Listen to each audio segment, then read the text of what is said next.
앞에서 에베소 지역에 있었던 또는 에베소 지역을 나와서 마게도니아로 가면서 사도 바울은 많은 어려움 가운데 있었어요. 오늘 그 고백되어지는 에베소 교회 장로들을 불러서 밀레도라고 하는 섬인데 그 섬에서 마치 유언과 같은 설교를 지금 하고 있습니다. 다시는 볼 사람이 없다 그랬어요. 다시는 만나지 못할 길을 떠나가면서 유언적 설교를 하면서 바울은 계속해서 많은 고난과 고통 그리고 환난과 핍박을 경험했노라고, 그리고 앞으로는 목숨을 걸어야 할 것이다라는 설명을 하고 있습니다.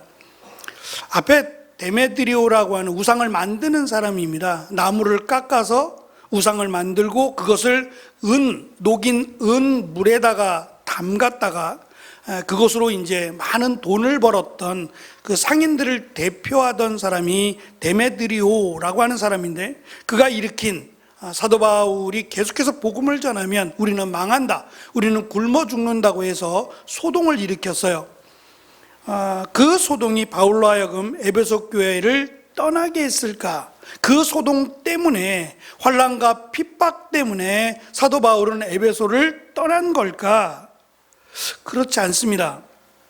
19장 24절이 이 데메드리오 사건이 시작이 되는데, 그 앞에 있는 마술사들이 회개하고 또 많은 백성들이, 이 마술에 현혹되었던 사람들이 자신들이 갖고 있었던 마술책들을 다 불태워버렸다 그랬어요. 그리고 주의 말씀은 점점 힘있게 퍼져나갔다라는 말씀 바로 뒤에, 그 말씀이 끝나자마자 바로 이어서 사도 바울은 에베소 교회를 떠나 마게도니아 아가야로 갈 것을 이야기하고 있어요. 그 다음에 이제 데메드리오라는 사건이 이어지는 거예요. 그러니까 환난과 핍박 때문에 떠나진 않았다는 거예요.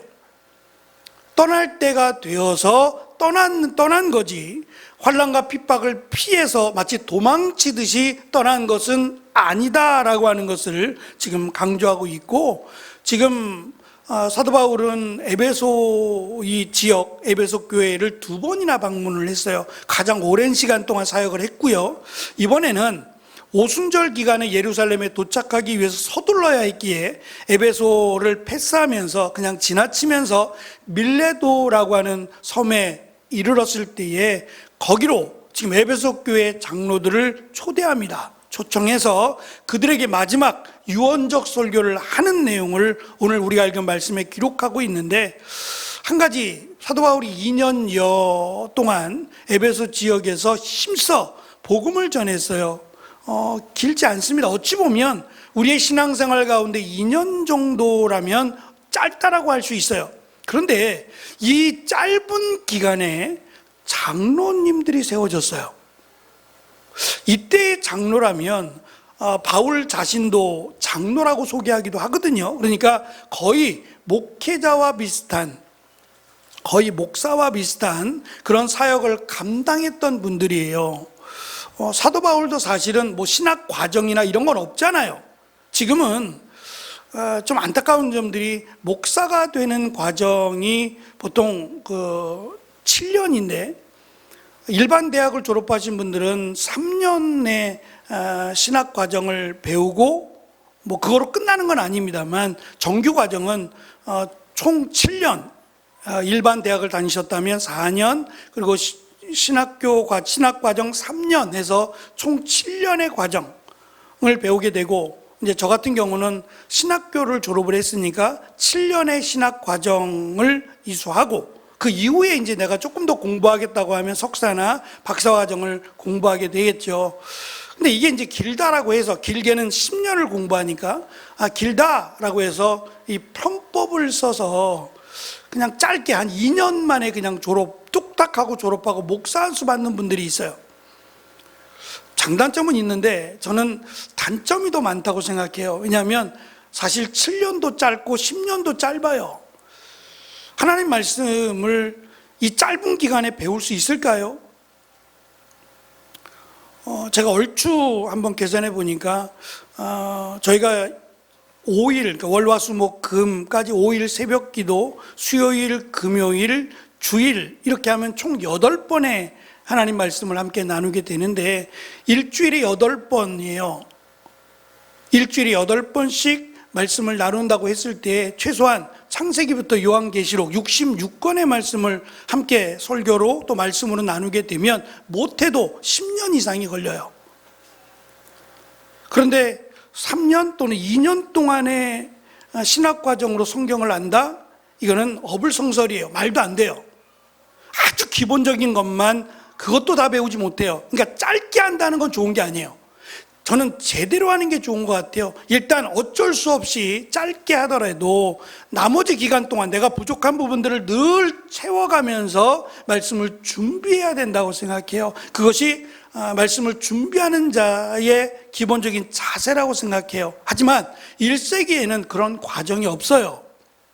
결국 사도 바울도 예수님과 함께 예수님으로부터 직접 말씀을 배웠고 또 3년 동안 아라비아라고 하는 광야에서도 말씀을 배웠으리라고 생각해요. 그리고 그는 삶 자체가 구약에 있는 말씀들을 늘 알고 암송하고 있었어요.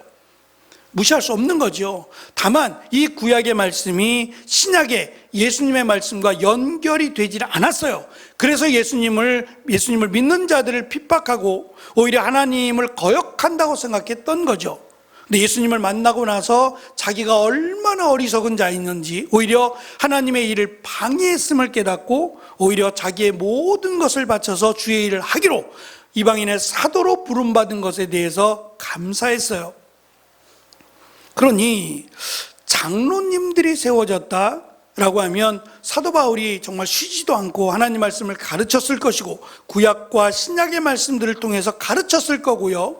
그것을 이들이 배웠다는 거예요. 가장 열심히 배웠을 것이고 배우기만 하고 끝난 게 아니라 그것을 삶으로 실천하고 본을 보인 사람들 몇 분이 되는지는 모르겠어요. 그러나 에베소 교회 장로님들을 불렀다는 점에서 굉장히 의미가 있다고 생각합니다. 처음으로 등장하는 성경에 등장하는 장로님들이라고 하는 점에서 더 의미가 있다고 생각해요. 더군다나 이 밀레도라고 하는 섬은 이 에베소라고 하는 지역에서 약 70km가 넘게 떨어져 있어요. 이 길은 배를 타고 가는 길이 아니라 걸어가야 되는 육로입니다. 이 72km를 사도 바울이 부른다고 해서 찾아간다. 72km를 걸어서 약 이틀 동안 쉬지 않고 걸어서 이틀인데 이틀 동안 걸어서 사도 바울에게 간다? 이것도 쉽지 않은 거죠. 왜냐하면 편지를 써도 되잖아요. 시간은 좀 걸릴지 모르지만 사도 바울이 편지를 써서 그 편지를 전해받으면 될 거 아니에요. 근데 그렇게 하지 않고 이 먼 길을 장로님들이 나이가 얼마나 될지 모르겠지만 젊지 않다면 좀 나이가 있다면 이것도 쉬운 일이 아니에요. 오라고 해서 가는 것도 쉽지 않은 겁니다. 그런데 그런 상황은 물론 설명이 없습니다만 이 장로님들은 사도 바울이 만났으면 좋겠다, 밀레도 섬으로 오셨으면 좋겠다라고 하는 요청을 듣고 조금도 주저하지 않은 것 같아요. 이유가 있겠지. 우리를 이 밀레도라고 하는 섬까지 약 72km나 되는 이 먼 거리를 부를 때에는 이유가 있겠지라고 생각하고 누구도 주저하지 않고 바울에게로 왔다라는 겁니다. 그리고 이제 바울은 자신의 마지막 유언적 설교를 하는데 이제 그 부분이 사도 바울은 보고 싶었어요. 편지가 아니라 내용만 전달하는 게 목적이 아니라 그들을 보고 싶었어요. 지금처럼 이렇게 핸드폰으로 영상을 찍고 얼굴을 찍고 전송하고 마주보고 막 영상통화를 하고 그런 시대가 아니잖아요. 함께 말씀을 나누고 함께 고난을 헤쳐나갔던 이분들을 사도 바울은 한 번 더 보고 싶었어요. 그래서 마지막이 될 것이다. 오늘 말씀해 보면 25절에 보면 나는 여러분과 함께 있는 동안 줄곧 하나님의 나라를 전했습니다. 이제 나의 설교를 들으신 여러분 중에는 나의 얼굴을 다시 볼 수 있는 사람이 아무도 없으리라는 것을 압니다. 살아서는 다시 못 본다는 얘기예요. 그 못 볼 것을 천국 가서 보면 되지. 물론 그것도 있지만 그래도 이 땅에서 한 번 더 얼굴을 보고 싶었던 마음이 담겨 있어요. 그래서 당신들의 얼굴을 직접 보고 당신들에게 마지막 유언적 설교를 하고 싶었던 겁니다. 그런데 이것까지는 잘 모르겠어요. 사도 바울이 왜 불렀는지는 설명하지 않았거든요. 그런데 불렀으니까 이유가 있겠지라고 해서 이 먼 거리를 마다하지 않고 왔고, 사도 바울의 의도를 알았어요. 단순히 하나님의 말씀을 가르쳐 주는 것뿐만이 아니라 얼굴을 보고 싶다고요. 그 보고 싶은 얼굴이 믿음의 사람이라고 하는 점이 너무 귀하다 생각이 들어요. 가족들도 있고 여러 가지 보고 싶은 사람이 있을 텐데 그들도 보고 싶지만 사도 바울은 특별히 자신이 말씀으로 낳은 마치 하나님의 자녀인 그들을 너무너무 보고 싶어 했던 것 같아요. 그래서 그들을 초대했고 그들의 얼굴을 보며 오늘 마치 유언적 설교와 같은 설교를 지금 하고 있습니다.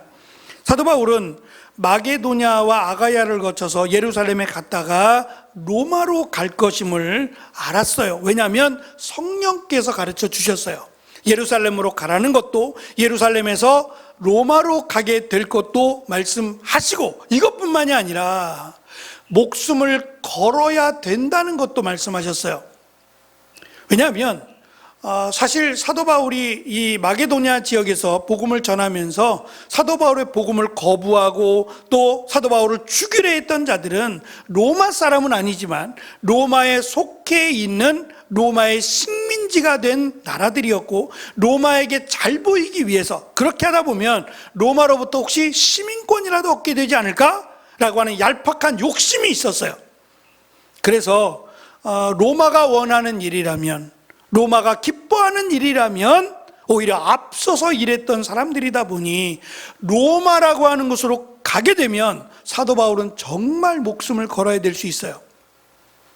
다른 곳도 아니라 로마입니다. 로마의 황제가 있는 곳이고 로마의 황제를 신으로 섬기던 바로 그때에 로마에 가서 복음을 전한다?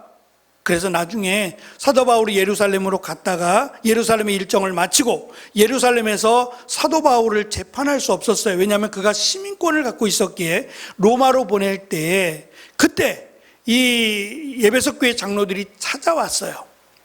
찾아와서 가지 말라 그래요. 왜 꼭 지금입니까? 언젠가는 가야 된다고 할지라도 지금은 아닌 것 같습니다. 지금 가면 당신은 죽을 겁니다. 에베소 교회 장로들이 생각해도 아마 그럴 것 같았던 것 같아요. 그래서 가는 길을 막아요. 그러나 사도 바울은 지금 오늘 말씀에도 있듯이 나의 길을 주께서 인도하신다는 것과 또 내가 성령의 메인바 되어서 간다는 것을 강조합니다. 저는 특별히 우리가 읽은 쉬운 성경에는 번역이 22절에 보면 그러나 이제 나는 성령의 명령에 따라 예루살렘에 간다라고 설명을 했어요. 물론 의미적으로는 맞습니다. 성령의 명령에 따르고 있는 건 맞아요. 그런데 이 말씀이 기록된 그 헬라어 성경을 보면 매여라고 하는 단어로 되어 있어요. 성령의 매여 예루살렘으로 간다라고 하는 설명입니다. 의도가 있을 것 같아요. 의미가 있겠다는 생각이 듭니다. 이 매여라고 하는 뜻은 매여 또는 묶여라고 하는 뜻이에요.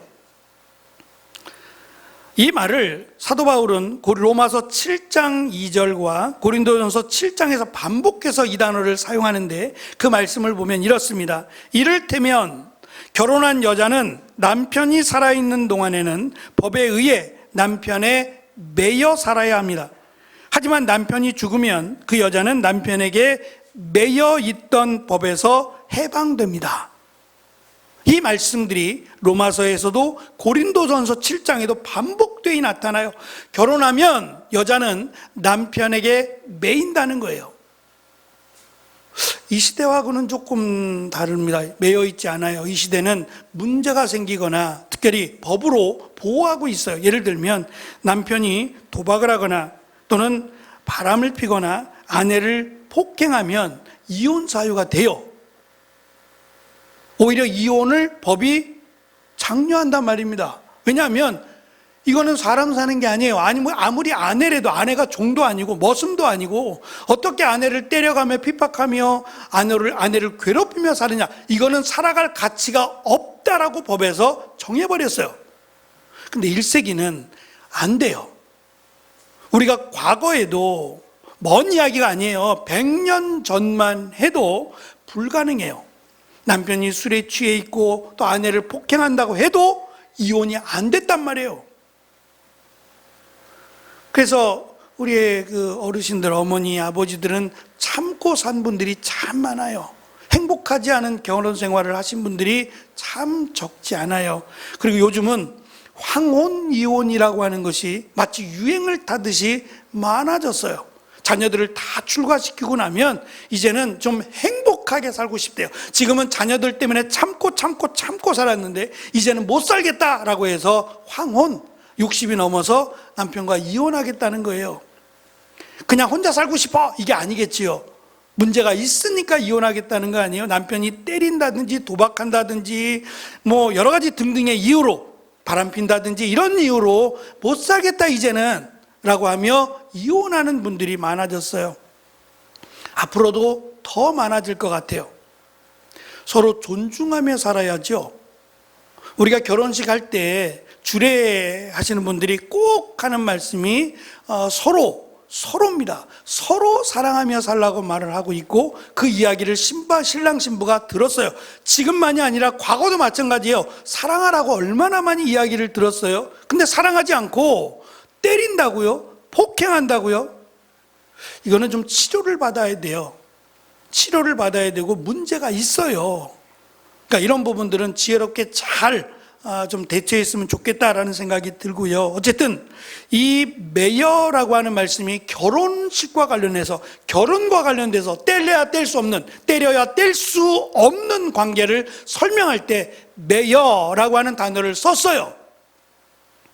떼어낼 수 없다는 겁니다. 떨어질 수 없다는 거예요. 그렇다면 행복하게 같이 사는 게 제일 좋은 방법이에요. 남편도 아내도 서로 사랑하며 행복하게 같이 사는 것이 가장 행복해요.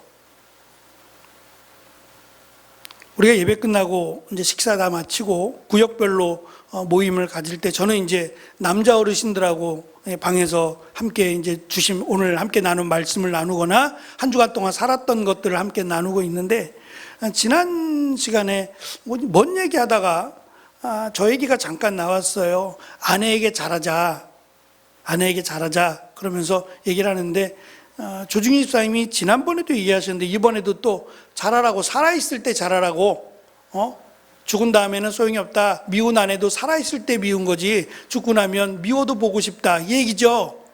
몇 번 얘기하셨어요. 누구 보고 하는 얘기예요? 물론 뭐 저도 있었으니까 저에게도 하는 얘기고 또 제 옆에 이광훈 집사님도 있었어요. 김춘옥 집사님 잘 들으세요. 이광훈 집사님도 옆에 있었거든요. 고개를 끄덕끄덕 하셨어요. 알았다고 잘하겠다고 아내한테 잘하겠다고 몇 번 하셨어요. 한번 보세요. 잘하시는가? 그게 서로 행복한 거라는 거죠. 그죠? 남편이 아내에게, 아내가 남편에게 서로 사랑하고 잘 배려해 주는 것이 그게 행복하다는 거예요. 살아보니 그렇다. 우리 교회 제일 어르신이니까 우리 잘 새겨 듣자고요. 서로 행복하게 잘 사는 것이 행복한 결혼뿐만 아니라 행복한 가정이죠. 근데 사도 바울은 이것을 설명하면서 매여라는 설명을 했어요. 왜냐하면 행복하지 않은 가정이 너무 많았어요.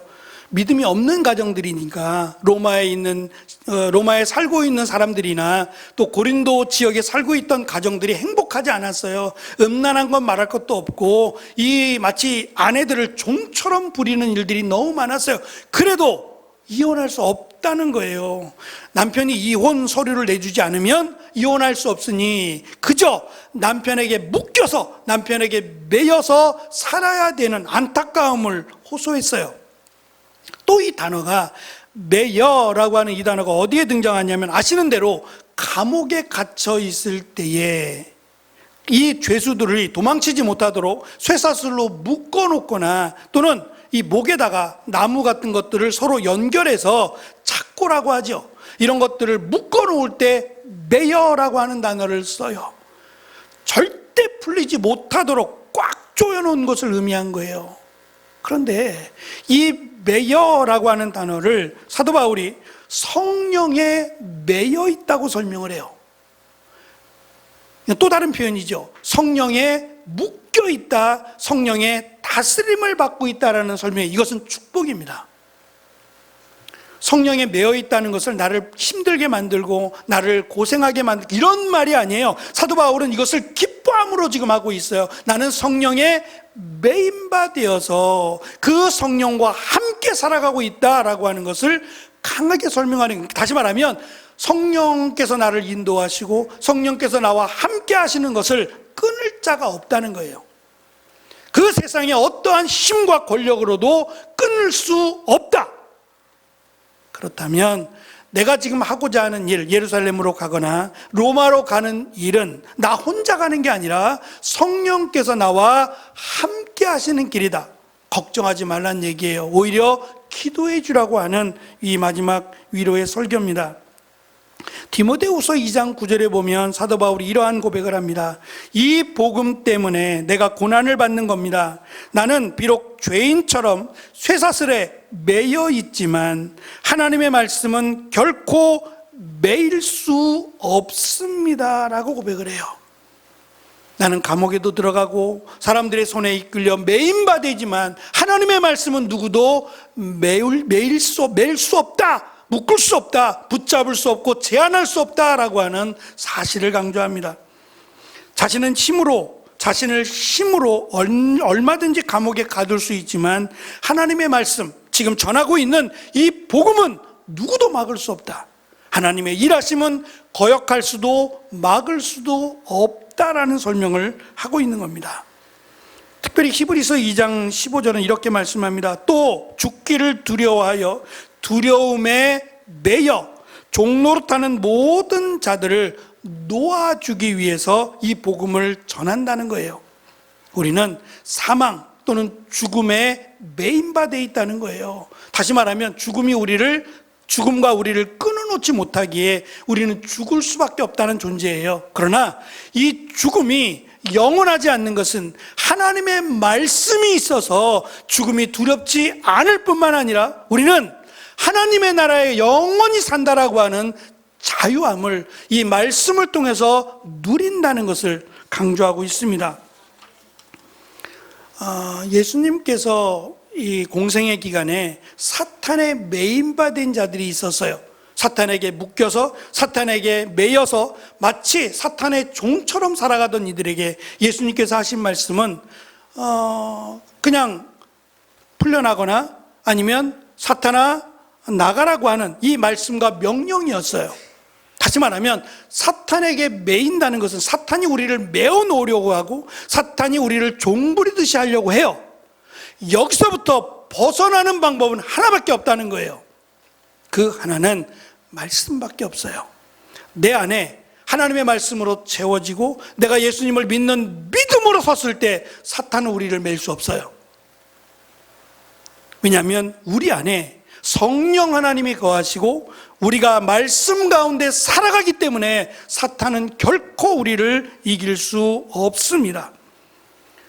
존 파이퍼라고 하는 목사님이 자신의 블로그에 하나님을 향한 갈망이라고 하는 글을 썼어요. 여기에 여러분을 향한 사탄의 10가지 전략을 소개하고 있어요.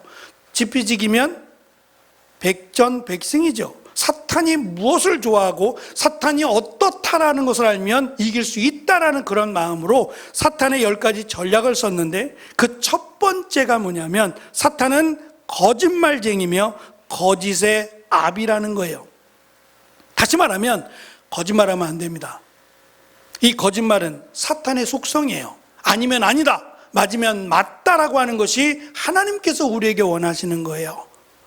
거짓말하지 말려고 노력해야 돼요.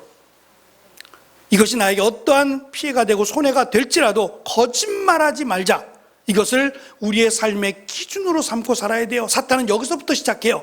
거짓부터 시작해서 이것이 불어나서 결국은 우리를 집어삼킨다고 말합니다. 그러니까 처음부터 그냥 거짓말은 안 하는 게 좋아요. 내가 조금 손해를 보고 할지라도 거짓은 피한다고 생각하시면 돼요. 이거 첫 번째입니다. 두 번째, 믿지 않는 자들의 마음을 가린다고 설명해요. 무슨 말이냐면 은혜를 못 받게 한다는 거예요. 제가 이 말씀을 준비하면서 그런 생각이 들더라고요. 지금 시대가 예전 같지 않아요. 예전은 아침 일찍 시작하던 시대였어요. 농경사회에서는 그랬잖아요. 저녁에 일찍 자고 아침에 일찍 일어나서 하루를 시작하던 그런 사회였는데 지금은 늦게까지 일해요. 뭐 저녁 10시에도 퇴근하는 분도 있고 11시, 12시. 그럼 언제 자요? 씻고 이렇게 정리하다 보면 새벽 1, 2시가 돼요. 그러면 주일날 예배 때 피곤하죠. 당연히 힘들어요. 그러니까 내가 예배 때 좀 참자, 예배 때 말씀을 잘 들어야지 할지라도 그렇지 못하게 만든다는 거예요. 그래서 가능하면 주일날 예배를 잘 드리려면 토요일날 준비하셔야 돼요. 미리 준비하잖아요. 우리가 여행 간다 그러면 며칠 전부터 준비 안 합니까? 뭐 가져갈지 목록도 써놓고 뭐 놓치지 않기 위해서 준비하는 것처럼 내가 내일 예배를 드린다, 하나님 앞에 예배를 드립니다 라고 할 때는 그 드리고자 하는 마음이 정말 하나님이 기뻐하실 수 있도록 토요일부터 준비하셔야 돼요. 좀 일찍 자도록 노력도 하시고, 내가 어떠한 마음으로 은혜를 받을까 사모하는 마음으로 기도도 하시고, 그러면 하나님이 예배를 통해서 하나님이 받으실 뿐만 아니라 예배를 통해서 하나님의 은혜를 주시겠다고 약속을 하셨어요. 사탄은 그 예배 때 은혜를 못 받도록 채간다 그랬어요. 씨앗이 뿌려지기도 전에, 뿌리가 내려지기도 전에 그 씨앗을 집어 삼키는 것이 사탄의 역할이에요. 예배를 못 받게 한다는 거예요. 여러 가지 생각이 많게 만들어서 말씀이 들어오지 못하게 할 수도 있고, 피곤하고 지치게 해서 그 말씀이 아예 내 마음속에 들어오지 못하도록 차단하는 역할도 한다는 거예요. 그러니 우리가 하나님 앞에 간다는 것은 복된 일이기도 하지만 준비해야 됩니다. 은혜 받기 위해서 사모하는 마음도 있어야 되고, 한 주간의 삶도 하나님과 함께하는 삶이 될 수 있도록 준비해야 된다는 거예요. 이 10가지가 대부분의 내용들이 죄와 관련되어 있더라고요. 죄를 짓게 만든다는 거예요. 입으로, 행동으로.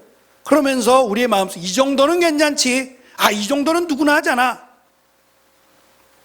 제가 여러분 앞에 이 고백한, 죄송합니다 라고 고백했던 것 중에, 저희 집에서 이렇게 오다 보면 이걸 왜 신호등을 만들까 싶은데, 신호등이 짧아요. 몇 걸음 안 돼요. 그러니까 저만 그런 게 아니라 누구도 쉽게 지나갈 만한, 그러나 차가 좌회전이 되는 길이에요. 그러니까 위험하니까 이 짧은데 그냥 1분이면 지나가는데 신호등을 만들어 놨어요. 그러니까 건너가서 얼마 안 돼 또 신호등이 있어요. 너무 불편해요. 보행자들이 너무 불편하게 해놨어요. 근데 보행자도 보행자지만 차가 그 길로 다니니까 좀 위험하더라도 지키라는 거잖아요. 그래서 제가 자전거 타고 이렇게 왔다 갔다 하면서 그냥 휙 하고 가면 돼요. 차도 없고 그럴 때는 그냥 뭐 빨간불이라도 그냥 휙 하고 가지 라고 하면서도, 제가 여러분 앞에 신호 잘 지키겠다고 얘기한 게 생각이 자꾸 나서 자전거 타고 서 있어요. 사람들은 좀 지나가도 서 있어요. 왜냐하면 자그만한 것이 괜찮아 라고 하면 더 큰 것도 괜찮아져요. 작은 것이 안 되면 큰 건 안 돼요. 그러니 우리가 살아가면서 하나님의 은혜 가운데, 또는 하나님의 말씀을 지키려고 살아갈 때, 지금 이 존 파이퍼 목사님이 강조하는 것 중에 하나가 작은 것을 놓치지 말자는 거예요.